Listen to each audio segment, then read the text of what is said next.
What's up, YouTube? I'm here to do my prediction video for UFC Fight Night Live versus Dormont. Let's start the bomb. The first fight is Nunes versus Ariana. I don't know too much about these chicks. I'm just leaning towards Ariana. I think she's a little bit better overall. She's got way more experience, and I just think that she's the more well-rounded fighter, so I'm going to pick Ariana. The next fight is Dana, can't say his last name, versus Brendan Davis. I think this is going to be a straight kickboxing fight the whole time it lasts. I don't think either of these guys are the greatest grapplers, and because I'm leaning towards Davis, I think that Davis has the better conditioning and the better volume. Dana probably hits a little bit harder, but Davis really only loses to guys who are much better grapplers than him. And I feel like if it's just a kickboxing match, I lean towards Davis. Next is Lupita Gonzaga versus Luna Carolina, and I think Lupita's going to win this. I think she's the much stronger grappler, and I think she's just going to be able to take this fight to the ground whenever she wants and beat Luana up. Next is Danny Roberts versus Rosamond Eve. I think that the overall kickboxing in this fight's probably a slight edge towards Roberts, but I think the overall grappling, especially the wrestling, leans towards Rosamond. I think Rosamond is the stronger wrestler and the overall grappler. Roberts is probably a slightly better striker, but I don't think it's going to matter that much. I think Rosamond will be able to push him against the fence and take him down whenever he really needs to. So I'm going to pick Rosamond to win either 29-28 decision or 30-27 decision. I don't know if he finishes Roberts, but I think he wins a solid decision. Next is Andrew Sanchez versus Bruno Silva. And to me, this fight's pretty simple. It's either Sanchez is going to kind of survive the first round and just wear out Silva and eventually submit him, or Silva's going to catch Sanchez with a big shot early and knock him out. And I'm just leaning towards Silva to get the first round KO. I think that his takedown defense is good enough to keep on the feet for the first round. And I think that if it's just a kickboxing match, I think Silva's probably going to catch him and win by round 1 KO. I wouldn't be shocked if Sanchez can survive the first round and get a late submission, but I'm going to pick Silva. I do think that he's fast enough and good enough with the striking to catch Sanchez in the first and win by KO.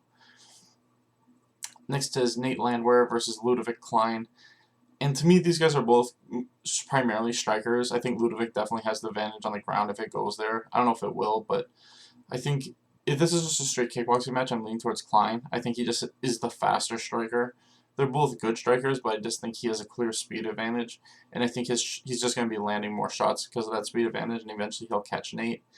And like I said, if this fight does hit the ground, I think Klein's the much better grappler. I don't know if it will hit the ground because Nate has good takedown defense and he's good at getting back up really quick. But like I said, if this is on the ground, I'm going to lean towards Klein. So just because of all those X factors, I'm going to pick Klein to win by TKO or decision.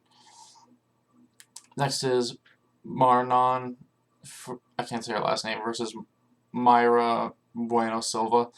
And to me, Manon is just a much better fighter at this point. I think that her takedown defense and striking are just way better than Silva's. I think Manon has shown that she's already like a top 15. I know that her debut wasn't against like, you know, a super world class opponent, but like the way she dominated her, I feel like it's pretty obvious that this chick's a top 15. You know what I mean? She doesn't need to be someone in the top 15 to prove that her skills are there. Like, the top 5, top 10 are different. Like, we'll see when she fights the better grapplers, but at this point, I feel like they're just giving her fights to build her up, and that's what this fight is. It's just a fight for Manon to get some build-up, and I think she's going to win by either a dominant decision or a late TKO. Next, we got Jim Miller versus Eric Gonzalez. And to me, Eric is a solid kickboxer, but that's about it. He's not the greatest grappler. He's been submitted a couple of times. And I think that that's Jim Miller's easiest course in this fight. I think that he kickboxes with him a little bit, takes him down, and wins by submission. I think Jim Miller, you know, his cardio is kind of iffy, and I think a lot of that is due to the Lyme disease. But I think in that first round, he's still the same Jim Miller. And I think in that first round, if he gets this fight to the ground, he's the much better grappler. So I'm going to pick Jim Miller to win by first round submission. Next is Andrei Arlovski versus Carlos Felipe. And I think this is going to be like a lot of Andre's most recent fights. It's going to be a really back and forth kickboxing match. I don't think either of these guys has a ton of knockout power at this point. I think that it really will come down to a decision, and I'm just leaning towards Arlovski. I just think he has the better foot movement and the better overall striking. Carlos is good at kind of like attacking people and, you know, throwing a lot of volume, but I think Arlovski's a little too good with his foot movement for that to work. It might work in the third when Arlovski starts to slow down, but I think the first 2 rounds especially, Arlovski's going to be too light on his feet, and he's going to be able to pick Carlos apart for those first 2 rounds, so I'm going to pick Arlovski to win by a 29-20 decision. Finally, we got Aspen Ladd versus Norma Dumont, and I don't know why this fight's the main event. It's really weird because they keep saying that this wasn't like a gift for Aspen Ladd, but I know she's making main event fighter money. Like, there's no way she isn't. That's my biggest problem. Is it's like if they wanted to give her a fight at featherweight, I'm fine with that. But my problem is that like Arlovsky versus Carlos Felipe could have been the main event. It could have been a 3-round main event. I don't have a problem with that.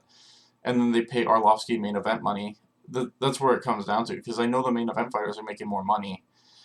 And it's really weird that Lad has, kind of missed weight her last, like, 2 fights, I think. And her last fight, she literally had to pull out, which was just a few weeks ago. Outside of that, I think Lad's just a much better fighter. Norma is not the greatest fighter. I think that she has some decent striking, some decent jiu-jitsu, but Lad's better at both. And she's got much stronger wrestling. There's not too much to say about this fight. I think Lad's just going to beat up Norma and probably win by first or second round knockout. But yeah, like I said, the weirdest thing is just that she gets the main event for like no reason. But outside of that, it's still a decent card. And anyway, thanks for watching, guys. Please like and subscribe.